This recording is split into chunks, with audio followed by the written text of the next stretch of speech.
Hey there, in this video, I will show you exactly how to change your name in Roblox. First of all, open the Roblox application. In order to change your name, click on the three dots at the bottom right corner. Go to Settings. Tap on Account Info.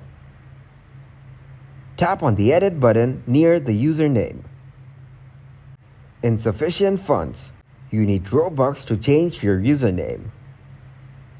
Tap on the Edit button in the display name. Edit your name. Here, your display name can only be changed once every 7 days. Edit your name and tap on Save.